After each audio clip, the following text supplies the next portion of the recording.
Alden, please. Grabe, I never imagined po na I would be here tonight in front of all my co-stars, my director, the executives po ng ABS-CBN. When I started with GMA, before po nasasabi ko na I'm very vocal about me being a fan of Star Cinema Films. Of course, Direk Cathy's films, alam po nila yun.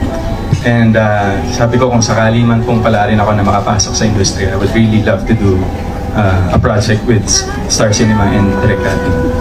So, talagang dreams do really come true.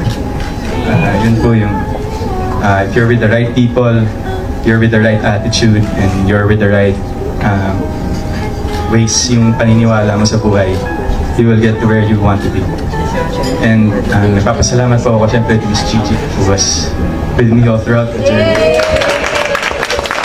Of course, to yung mga early meetings po namin, of course, with Sir Roxy, kay Inang, kay Michelle, kay Carmi, John Leo, of course, kay Direk, and si Kuya Phil na wala po dito. And if not for them, this would not be possible. Ang dami ko pong gustong sabihin from day one. Ang dami ko pong gustong ipaalam sa inyong lahat kung gaano po ako ka-grateful na sinugalan niyo po ako. Thank you po. Kasi hindi ko po na-realize na I'm that worthy. Umiiyak na siya. Direct bato niyo yung close-up. And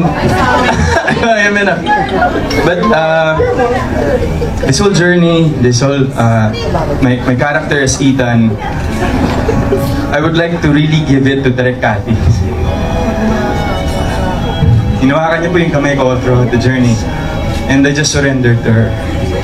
Sabi ko, pag gagawin ko tong role na to, Direk lang ako susunod. And yun po yung nangyari sa Hello Love Goodbye. That's why it is what it is now. So, Carmi, thank you so much para sa magandang pagsusulat. Na pagpasok ko pa lang ng script sa ibang bansa ako, talagang sabi ko, worth it tong proyektong to. Susugal ko lahat dito. And hindi po ako nagkamali. And maraming salamat po sa tiwala to all the bosses and to Star Cinema for making this film possible for me. And syempre kay Kat, na ang dami rin pinagdaanan bago para matanggap yung proyekto. It's not easy for her. It was never easy for her. Thank you so much for the trust, for letting me be your partner, your buddy in this film. Maraming salamat sa'yo. And ang dami ko pong gustong pasalamatan, pero to the staff, to the actors, to everyone who's here, this project made me realize that there's beauty in collaboration, in unity. We all live in one industry. We all have the same goals, and that's to entertain and inspire people. And I'd like to believe that this is the start of it. The more beautiful collaborations, kesa magkalabang network ako. Maraming salamat.